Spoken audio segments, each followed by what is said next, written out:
আরে ভাই রে ভাই, সোশ্যাল মিডিয়া জুড়ে ছয়লাপ হয়ে গেছে, ইন্টারনেটে ভাইরাল হয়ে গেছে এই পোস্ট যে মেগাস্টার শাকিব খানের আপকামিং সিনেমা প্রিন্সে মেইন ভিলেন হিসেবে থাকতে চলেছেন বলিউডের নওয়াজউদ্দিন সিদ্দিকী। তোমরা কতজন সাকিবিয়ান ভাইরা বোনেরা আমাকে নিজেরা ইনবক্স করেছো যে দিদি এটা সত্যতা কতটা, বা এটা নিয়ে কি আপনি কিছু জানেন? তো আমি ভাবলাম এই বিষয়টা নিয়ে কথা বলা যাক। সবচাইতে আনন্দের ব্যাপার কি লাগে জানো? এবছর রোজার ঈদে তো এতগুলো সিনেমা আসবে প্রিন্স বাদেও। তোমরা আর আমাকে সিঙ্গল একটা ছবি দেখাও যেটা নিয়ে এত পরিমাণ রিউমার উঠছে। প্রিন্স রিউমারের দিক থেকেও সবচাইতে বেশি এগিয়ে কেন জানো? কারণ প্রিন্স সিনেমার নায়ক মেগাস্টার শাকিব খান। রিউমার বা বাজ সেই ছবি নিয়েই হয় যে ছবি নিয়ে মানুষের মধ্যে উন্মাদনার শেষ থাকে না, এক্সাইটমেন্টের কোনো কমতি থাকে না। তো এই জন্যেই প্রিন্স বাদবাকি সিনেমাগুলোর থেকে সবচাইতে আলাদা। এটা বলবার আর নতুন করে কোনো অবকাশ রাখে না।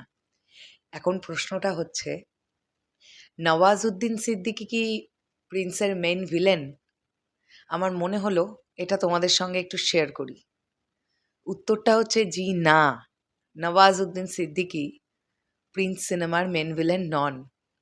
আমি তোমাদেরকে আগেই একটি ভিডিওতে জানিয়েছিলাম যে ভিলেন হিসেবে ইন্ডিয়ান একজন অ্যাক্টরই থাকবেন, এবং এবং এমন একজন অ্যাক্টর তিনি যিনি এর আগে মেগাস্টার শাকিব খানের সঙ্গে কাজ করেননি, এবং তিনি বলিউডের একজন অ্যাক্টর। আমি দেখলাম তোমরা অনেকেই অনেক নাম গেস করছো, তার মধ্যে রাহুল দেবের নামটাও তোমরা গেস করছো। রাহুল দেব নন। বাট মেন ভিলেন হিসেবে কে থাকছেন সেটা টিম আমাদেরকে ঠিক সময় মতন জানাবে। তবে এই যে চারিদিকে যে বাজ বা রিউমারটা দেখতে পাচ্ছ, নওয়াজউদ্দিন সিদ্দিকী প্রিন্সের মেন ভিলেন নন।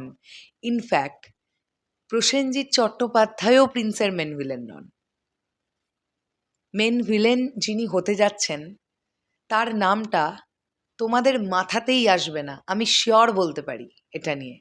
কারণ তোমরা ভাবতেই পারবে না যে এই অ্যাক্টরকে প্রিন্স টিম ভেবেছে। ও মাই গড! নামটা জানার পরে তোমরা এটা ফিল করবে, আরে বাপরে, তাহলে এই ক্যারেক্টারটাতে উনি ফাটিয়ে দেবেন। বাস এইটুকুনি থাক, এর থেকে বেশি এখন বলবো না। রিউমার বা বাজ ডেফিনেটলি চলতে থাকুক, তবে নওয়াজউদ্দিন সিদ্দিকী প্রিন্সের মেন ভিলেন এরম কোনো তথ্য আমার কাছে নেই। সময় এগোলে আমরা আরও বুঝতে পারবো। শেষ করলাম ভিডিওটা। আসছি আবার খুব শিগগিরই নতুন কোনো ভিডিও নিয়ে। তাহলে এখনের জন্যে টাটা।